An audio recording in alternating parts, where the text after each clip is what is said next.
Desde los fiordos, bosques, cordilleras y estepas de la Patagonia, les damos la bienvenida al podcast y programa radial Ciencia al Fin del Mundo. Conversaciones que tejen redes entre Aysén y Magallanes, con grandes invitados que han dedicado su vida a la investigación científica. Una iniciativa del Nodo Ciencia Austral en alianza con Universidad de Aysén. Hola a todos y todas, nos encontramos en un nuevo capítulo de Ciencia al Fin del Mundo. Esta vez hablaremos con dos interesantes invitados sobre ciencia ciudadana. ¿Cómo estás, Jessica? Muy bien, Catalina. Hola a todos y a todas. Hoy nos acompaña una tocaya tuya, Catalina también, Catalina Valenzuela. Ella es psicóloga comunitaria ambiental e investigadora y colega nuestra en el Nodo Ciencia Austral. Su línea de trabajo se concentra en temática de gobernanza del agua y pueblos indígenas, conflictos socioambientales, divulgación científica del cambio climático, educación ambiental e iniciativas de ciencia ciudadana. Bien interesante este programa. Bienvenida. Muchas Catalina. Gracias. Muchas gracias, coleguitas, por recibirme aquí en Aysén. Bueno, también nos acompaña acá en el estudio Sebastián Ibarra. Él es sociólogo y candidato a doctor en Ciencias Sociales. Es profesor del Departamento de Ciencias Sociales y Humanidades de la Universidad de Aysén, desde donde desarrolla su investigación en torno a problemáticas que se ubican en la interfaz entre la sociedad, territorios y naturaleza.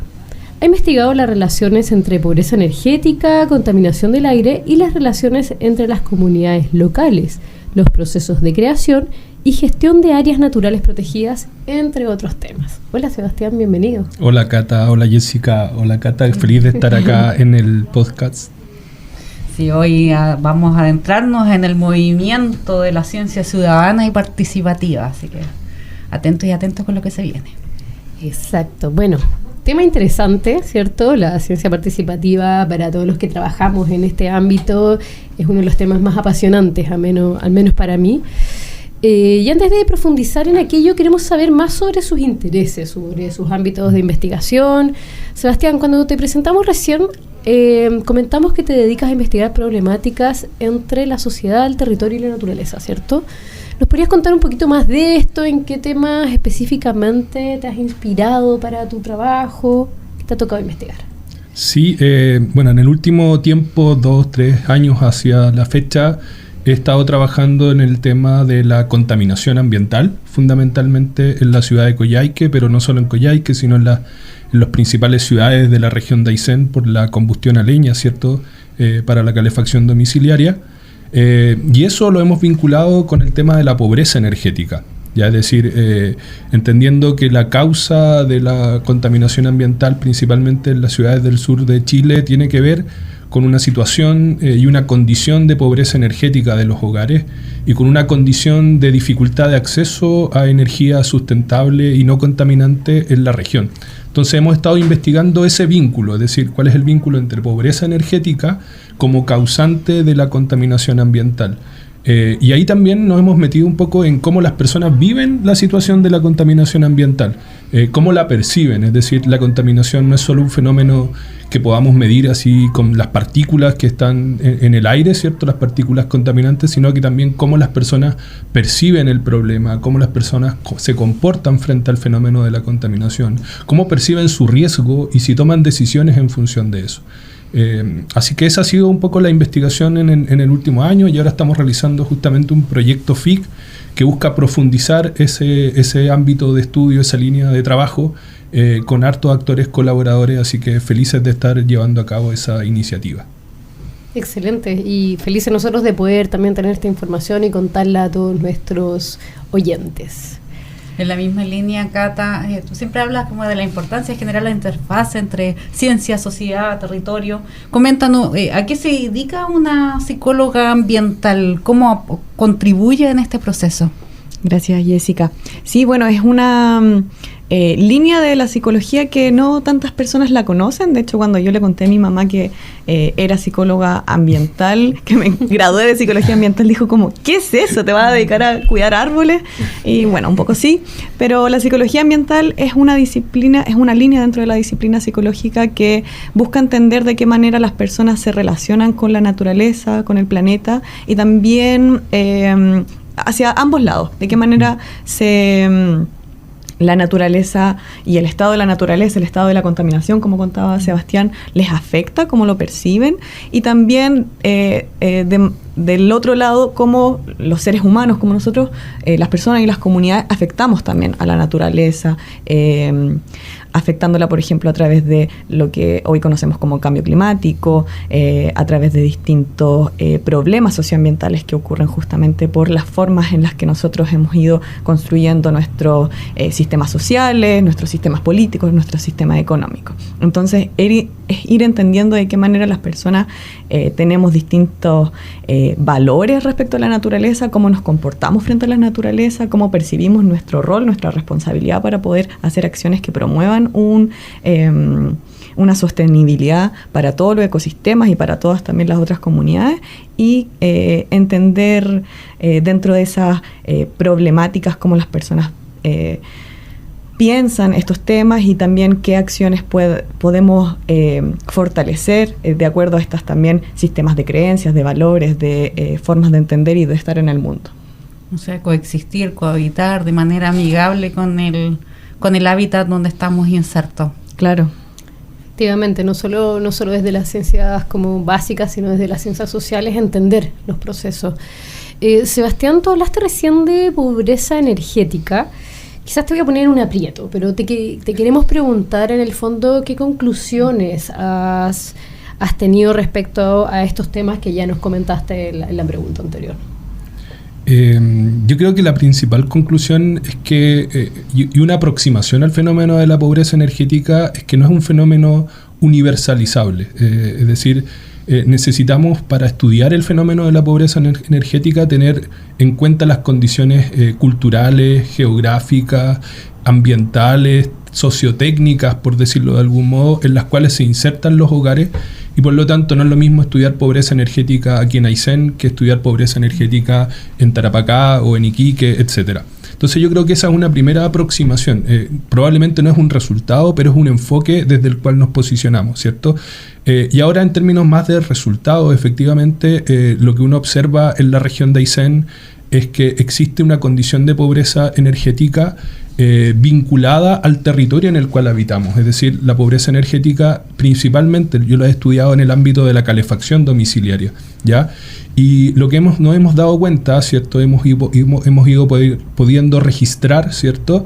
Es que la pobreza energética tiene un factor cultural, ¿ya? Es decir, tiene que ver con las prácticas, las costumbres, los usos de la comunidad y de las personas, de los hogares, respecto al fenómeno de la contaminación.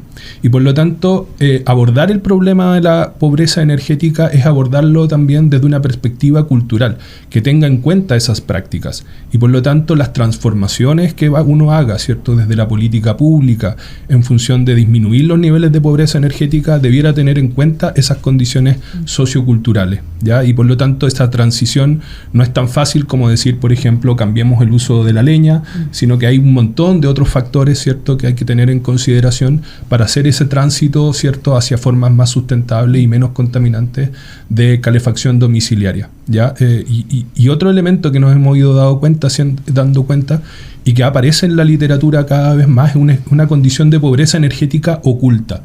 Es decir, que probablemente si nosotros aplicamos un cuestionario, ¿cierto?, con preguntas estructuradas, no vamos a identificar esa pobreza. Pero sí, cuando uno, desde una perspectiva más cualitativa, entra a conversar con las personas, con los hogares, ¿cierto?, se da cuenta de que se conoce poco respecto, por ejemplo, a los planes de descontaminación, a las posibilidades de acceder a un recambio de sistema de calefacción, etcétera. Y eso la literatura lo ha ido mencionando como un fenómeno de pobreza energética oculta, es decir, que los instrumentos de medición no los permiten identificar, pero que si uno profundiza, ¿cierto?, en la situación de los hogares, empieza a identificar esos factores. Así que eso más o menos es lo que hemos ido trabajando acá en la región. Importante. También, no sé, pues algo que de lo que tú estabas hablando, del recambio de calefacción y eso, pero también de aislación térmica, sería mucho más efectivo, como que todo el mundo conociera y que pudiera acceder fácilmente, ¿cierto?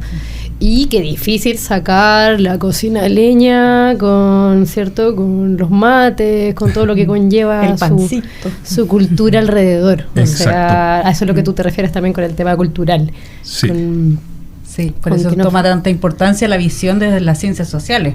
O sea, que se incorpore a todos estos procesos científicos, el levantamiento de información, el poder también saber el por qué no están generando los impactos que se esperan, porque con todas estas temáticas o estas como programas ministeriales que buscan tener soluciones a corto plazo, pero si no se considera la visión social es difícil poder lograr el impacto esperado.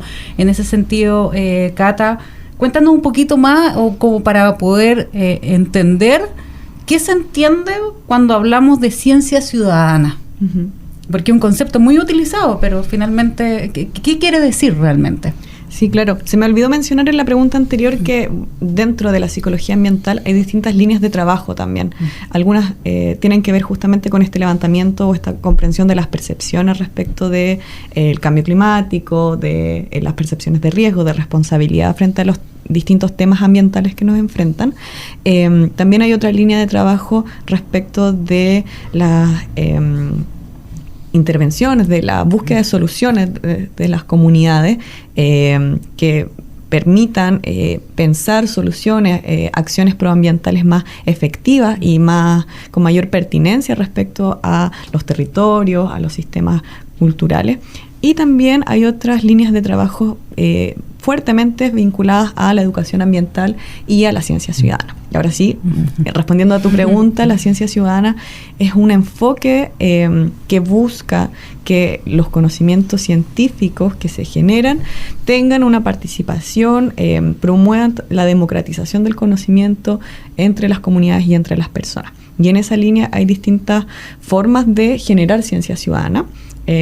Acá en la región se ha fomentado mucho que esta evaluación, por ejemplo, de la contaminación, del monitoreo, incluya a las personas, porque sabemos que muchas veces el trabajo científico, el trabajo de las instituciones se queda corto frente a todo lo que hay que hacer, y si nos apoyamos, si nos acompañamos desde la ciudadanía, vamos a poder tener más datos, generar mayores conocimientos y más robustos. También otras líneas de ciencia ciudadana buscan que las preguntas de investigación sean generadas de las mismas comunidades, desde los mismos territorios, que las personas reflexionen en torno a los problemas que los afectan y que a partir de esas mismas preguntas y del trabajo colaborativo entre las personas, las comunidades y los espacios generadores de conocimiento, que muchas veces uno los piensa como más encerrados en la academia, en las universidades, puedan trabajar de manera conjunta y pensar el problema desde el inicio, evaluar las metodologías que sean más coherentes con las comunidades y con las personas, y también pensar en las respuestas, las soluciones que se encuentran respecto a estos problemas y poder comunicarlo en lenguajes, en medios accesibles también a las comunidades. Entonces es una forma de hacer ciencia que idealmente pueda incluir o pueda no solo incluir, sino desarrollarse ya no solamente desde el espacio académico, desde el espacio disciplinar, sino abrir las fronteras del conocimiento para que las personas puedan empoderarse respecto de la ciencia, empoderarse para qué sirven las investigaciones científicas, para qué sirven los resultados científicos, y lo puedan utilizar de mejor manera en sus vidas para tomar decisiones basadas en evidencia científica y también adoptar estos conocimientos científicos en su quehacer, en las transformaciones ambientales que tenemos que generar y que sean partícipes de ellos, que se apropien, que se empoderen, que lo disfruten, que trabajemos de manera transdisciplinaria, que múltiples sistemas de conocimiento, de saberes trabajen colectivamente en estos problemas ambientales o climáticos que son muy complejos y que no se pueden ver desde una sola perspectiva o disciplina. Importante eso de considerar el conocimiento de las personas que habitan en el territorio. Como pequeña anécdota, en un capítulo anterior, en varios capítulos anteriores, estuvimos conversando con Laura Sánchez y nos hablaba que ella hicieron un levantamiento de información para poder saber que eran laboratorios naturales, y se dieron cuenta que la gente que vivía en el territorio tenía una visión muy similar a la comunidad científica, así que finalmente le era mucho más fácil desde el momento en que consideraron su opinión poder acercarse porque se dieron cuenta que teníamos un lenguaje común, o sea, un conocimiento común con un lenguaje distinto. Y se pueden hacer sinergia. Exacto. Sí, bueno. Y en territorios tan amplios como el nuestro, de la macrozona austral, es tan importante involucrar a las comunidades porque son pocos científicos y científicas. El territorio es sumamente extenso y desconectado y no sé, en el caso del CIEP tuvimos una linda oportunidad el equipo de Agua Dulce coordinó todo un subequipo, podríamos decir, de ciudadanos que tomaban muestras semanales de los grandes ríos de la Patagonia Norte, Futaleufú, Puelo, Palena, etcétera. Y fue algo inédito y permitió realmente tener muestras de agua que para ellos era imposible cubrir de manera semanal, y fue vital el aporte de la ciudadanía en eso. Y bueno, todo lo que tú mencionas, además de los beneficios de compartir conocimientos y de hacerlos, de hacernos partícipe de la ciudadanía. O sea, de la ciencia. Un buen ejemplo de ciencia ciudadana. Bueno, Sebastián está acá en la región de Aysén, Catalina no, pero está completamente vinculada a la macrozona austral. Ya llevas un tiempo trabajando en Magallanes, o sea, con Magallanes, ahora Aysén, Magallanes, haciendo importantes contribuciones. ¿Cómo ha sido para ti trabajar en la macrozona austral? O sea, y trabajar una temática también que es tan incipiente en Chile. Continuando con la pregunta anterior, o sea, no te estoy obviando, Sebastián. Estoy enamorada de esta macrozona, bueno, de las grandes paisajes que tenemos como país. Yo viví muchos años en el norte, en San Pedro de Atacama, en el altiplano, y visitar la Patagonia y trabajar también y desde la Patagonia es algo que me encanta, y que creo que es un gran beneficio de hacer ciencia, también de impulsar que las personas se interesen por estas temáticas, que se interesen por el medio ambiente, porque somos como país muy privilegiados por los paisajes, por los territorios, por la diversidad ecosistémica y biológica que tenemos, y eso es algo que me ha encantado en estos años de trabajo en Magallanes y en Aysén. Esta macrozona atrapa, ¿ah? Sí. ¿Tú eres de acá, Sebastián? No. ¿De dónde eres? De Santiago. Una pequeña. De Santiago, sí, llegué a la región hace 6 años. A trabajar en la universidad directamente, y no la conocía, me vine así a ojos cerrados. A ciencias y a ciegas. Exacto. Salimos un poquito de pauta. Y finalmente, o sea, ¿te gustó quedarte acá? Sí, ¿Qué es lo que más te gusta de la macrozona? Encantado de vivir en la región y de trabajar en la región. Yo creo que es un territorio muy desafiante si uno investiga temas socioambientales. Hay muchas casos de estudio, es un tema y en ese sentido es como una especie de laboratorio, ¿cierto? Socionatural muy interesante. A mí me ha tocado recorrerlo, ¿cierto? Desde algunos trabajos que hicimos en Raúl Marín Balmaceda, por ejemplo, respecto a la creación de áreas naturales protegidas, Cerro Castillo, y bueno, lo mismo que sucede aquí en Coyhai, que en Puerto Aysén. Y en ese sentido tiene sus contradicciones también, o sea, nos enfrentamos a un paisaje maravilloso, pero también con contradicciones ambientales como el tema de la contaminación, pero son desafíos que yo creo que la región puede transformarse en un modelo, en un ejemplo, si hacemos este trabajo de manera rigurosa y de manera conectada un poco con la ciudadanía, ¿cierto? Que es como el tema del podcast. Oye, Sebastián, y sobre el tema precisamente que nos convoca hoy día, ¿por qué crees tú que esta tendencia está tomando mayor fuerza en la investigación científica? Porque al menos acá en la macrozona sentimos que está tomando mayor fuerza más recientemente. Sí, yo creo que hay un desafío al conocimiento científico y a las formas de hacer ciencia, y de apertura, como decía Catalina, al reconocimiento y la validación de conocimientos locales. Yo creo que es un elemento central que se le exige a la ciencia salir de su esfera cerrada, ¿cierto? Del ámbito académico, de la publicación científica, pero que a lo mejor no tiene impacto en las políticas públicas o incluso en la vida cotidiana de las personas. Entonces yo creo que hay un desafío de legitimidad a la ciencia. Y yo creo que la ciencia, claro, hemos ido tomando cuenta de eso, de ese desafío, y de ir abriéndonos a nuevas metodologías, a nuevas formas de trabajo, nuevas formas de producción de conocimiento que involucren a la ciudadanía, a los actores que están directamente involucrados en las problemáticas, porque es la manera, me parece a mí, de poder generar propuestas, proposiciones que sean pertinentes al territorio, a las culturas locales, de poder adaptar ese conocimiento a esas particularidades. Así que yo creo que es un desafío también para nosotros como personas que trabajan en ciencia. Estamos formados en otros modelos, no es algo que se nos instale, ¿cierto?, en la formación, pero es un desafío, yo creo que de una sociedad más abierta al conocimiento, la posibilidad de involucrar a la ciudadanía. Un desafío y una oportunidad. Exacto. Ay, me quitaste la palabra. ¡Ay, perdón! Estaba pensando lo mismo, se nota que llevamos ya un año trabajando juntas. Sí, bueno, tú presentaste que Catalina también trabaja en el Nodo Ciencia Austral con Jessica y conmigo. Y Jessica.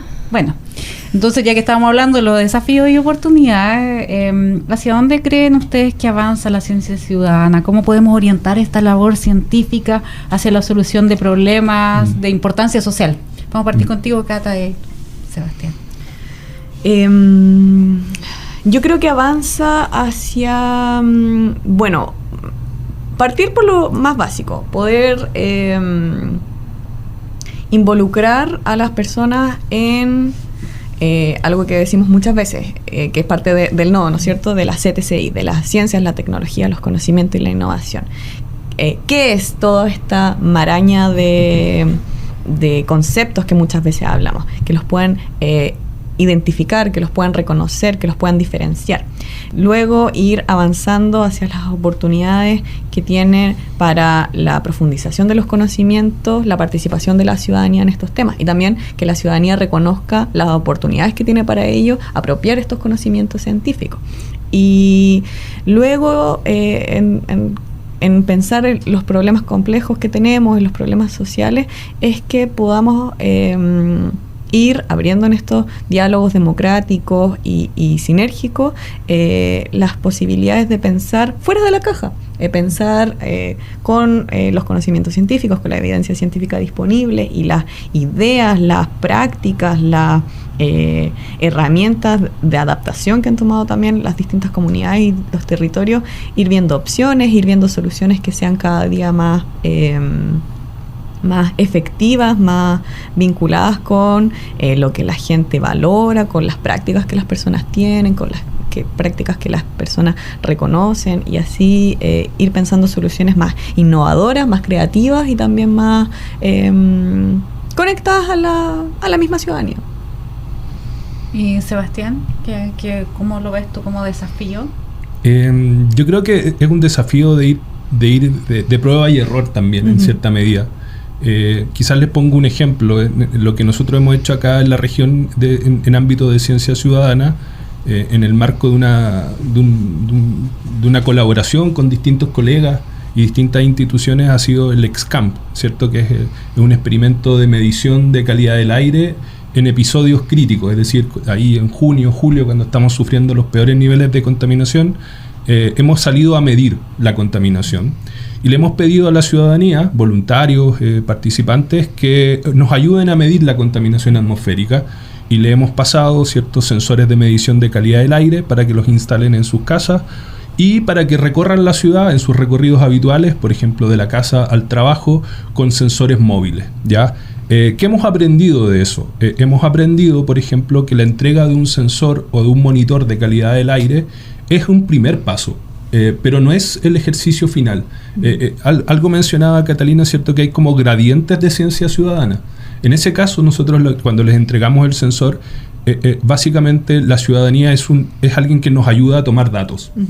Pero puede haber un nivel un poco más involucrado de la ciudadanía, que ya sea, por ejemplo, hacerse las preguntas con la ciudadanía, o también analizar los datos con la ciudadanía, pero también puede haber un proceso de acompañamiento, y ahí viene la visión social, ¿cierto? Es decir, no basta con la entrega de un sensor, no basta con la tecnología, sino que necesitamos realizar un proceso de intervención comunitaria mucho más compleja, que en donde la medición sea solo un elemento relevante, importante, pero que vaya acompañado de un proceso de educación ambiental, como decía Catalina, de búsqueda de soluciones colectivas, pero ajustadas a la realidad local, etcétera. Entonces hay un desafío de ir aprendiendo de estos procesos y de ir tomando lecciones que nos ayudan a mejorar este proceso.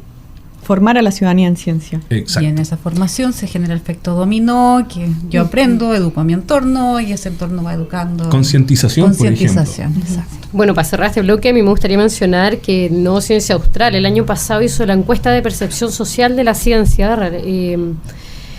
y en el cual salieron precisamente datos relacionados al tema que estamos hablando. Por ejemplo, el 81% de los encuestados expresó su deseo de estar activamente involucrado en iniciativas de CTCI. Y el 90% opinó que los ciudadanos deberían desempeñar un papel importante en el desarrollo. Bueno, son bien parecidas más preguntas, pero en el fondo vemos un porcentaje alto. Esta encuesta tomó desde de la región de Aysén y de Magallanes, de todas las provincias encuestados, no solo de las capitales, y nos da eso precisamente, que la gente quiere estar involucrada, no solo recibir la información, sino ser parte del proceso. Ya, hemos llegado a la sección final, ya nos quedan pocos minutos y vamos a pasar a la parte más divertida de este programa, las preguntas sorpresas. Pregunta y respuesta corta. Ya. Eso. Desde ya vamos poniendo las reglas. Exacto. Ya. Cata, tu banda sonora favorita para recorrer la Patagonia. ¡Wow! Me contaste que has recorrido varias veces mochileando la Patagonia, así que... Sí, ahora ando pegada con Charly García. Me encanta Para recorrer todo Chile, en verdad. Hoy pensé al tiro una canción, no me la puedo sacar de la mente ya. Sebastián, si no fueras sociólogo, ¿qué serías? ¡Wow! ¿Qué habrías estudiado? Tuve un paso fallido por abogado, pero no resultó. Así que podría ser, en el transcurso del tiempo me he ido enamorando de la geografía. Me parece que es una ciencia interesante. Muy bien. Excelente respuesta. Cata, ¿con qué científico o científica del mundo te tomarías un café? Puede estar vivo, muerto, etcétera. Solo soñar. Me gustaría tomarme un café con Eduardo Gudinas. Estoy bien interesada en entender un poco más de la ecología política, pensar cómo podemos pensar la crisis social desde nuestro continente latinoamericano. Él es un autor, un científico de Uruguay, y me gustaría también ir pensando estas formas de gobernanzas que sean más democráticas, más de participación vinculante, directa y activa de la sociedad. Eduardo Gudinas. Ya sabes, Catalina Valenzuela quiere tomarse un café contigo cuando escuche nuestro podcast. Nos puedes contactar a través del Instagram. Sí. La misma pregunta para ti, Sebastián. ¿Con quién te tomarías un café? ¿O una cerveza? Con un científico. ¿Sí? ¿Científico, científica? Del pasado, del presente. O alguien que genere conocimiento en realidad, que tú admires y que te gustaría poder hacerles preguntas directamente. No sé si tengo un nombre como fijo, pero alguien también del mundo de la ecología política. Me parece que es un ámbito interesante y que podríamos ahí conversar y tener una reflexión conjunta en el marco. Prefiero una cerveza que un café. Excelente. Oye, Cata, ¿qué te ha enseñado para ti personalmente, en tu experiencia, los temas que tú estudias sobre la gobernanza, el cambio climático? Yo creo que me ha enseñado a apreciar mucho más los territorios en los que he vivido, en querer cuidar y proteger la naturaleza, en, de nuevo, disfrutarla, valorarla, quererla, y también fomentar esos espacios con la naturaleza, que muchas veces, bueno, viviendo en las ciudades, nosotros que hemos estado más en Santiago, que son otras realidades, se nos olvidan, y la naturaleza es todo, somos parte de la naturaleza, somos naturaleza, y eso es algo que tenemos que también incluir dentro de esa reflexión y de las acciones que tenemos que tomar para construir un mejor planeta. Sebastián, ¿cuál ha sido tu principal aprendizaje de los estudios sobre la contaminación del aire en Coyhaique? Wow, yo creo de darle una vuelta a los temas desde la visión social y sociológica, que pareciera que es un tema muy de las ciencias ambientales, pero que uno puede contribuir mucho desde las ciencias sociales. Y segundo, yo diría de que no hay problemas simples y que los problemas son complejos y que necesitamos de la multidisciplina, de la interdisciplina y de la ciencia ciudadana. Buen mensaje. Oye, aprendizaje y mensaje para nuestra audiencia. Fuimos tan ping-pong, tan cortos, que voy a aprovechar de repetir preguntas. Sebastián, ¿cuál es tu banda sonora para recorrer la Patagonia? Wow, ahora en la vuelta yo diría los 3. Bien. Excelente. Bien. Dos artistas que me gustan mucho. Andamos rockeros y políticos. Voy a ir a recorrer la Patagonia con ustedes. Sí. ¿Estamos, Cata? Estamos. Bueno, les damos unos minutitos a ustedes para despedirse, para comentarnos en el fondo qué significa para ustedes también este espacio de poder hablar sobre estos temas. Y nada, algún mensaje que quieran darle aquí a los oyentes de la Patagonia y del mundo. Nos escuchan desde varios países. ¿Vas tú? ¿Voy yo? Yo voy ya, bueno. Agradecer el formato, la conversación. Yo creo que sacar los temas científicos desde el aula o del congreso, en donde solo conversamos entre nosotros, es fundamental. Entonces, ojalá la ciudadanía pueda escuchar, ojalá que haya retroalimentación, ¿cierto? De poder saber si es interesante o no lo que estamos conversando. Y nada, sumar a la gente sumando las cifras que daba Cata, ¿cierto? Del interés por la ciencia, y ahí tenemos también un desafío nosotros de comunicar, de simplificar nuestro lenguaje, de poder interactuar con la ciudadanía. Yo creo que este es un espacio que se agradece para eso. Sí, yo por mi parte también agradezco este espacio, agradezco la invitación. La había estado escuchando como soy también integrante del Nodo Ciencia Austral, y me quedo con claro, también los desafíos que tenemos como nodo, como espacio de seguir construyendo y fomentando la ciencia ciudadana, la ciencia participativa.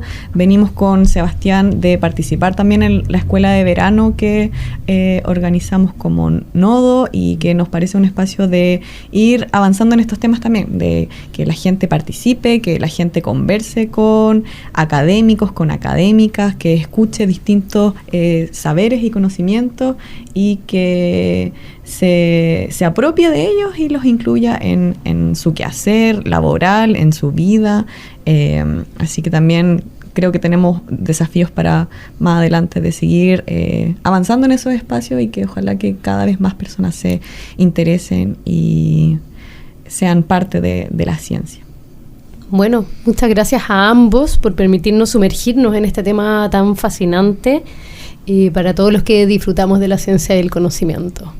Así que Gracias. Lo mismo, gracias Sebastián, gracias Catalina Valenzuela y Catalina Espinosa. Nos vemos la otra semana en un nuevo capítulo. Por favor, recuerden seguirnos si quieren conocer más sobre ciencia, lo que se está realizando en la macrozona austral. Sigan en Instagram al Nodo Ciencia Austral en @NodoCienciaAustral. Y bueno, para quienes nos están escuchando a través de la radio, búsquenos en Spotify como Ciencia del Fin del Mundo. Nos vemos. Descubre todos los capítulos del podcast y programa radial Ciencia al Fin del Mundo en Spotify, una iniciativa financiada por el Ministerio de Educación a través del proyecto URI 2093, impulsando la divulgación, difusión científica y creación artística como herramienta para el posicionamiento regional y nacional de la actividad investigativa de la Universidad de Aysén.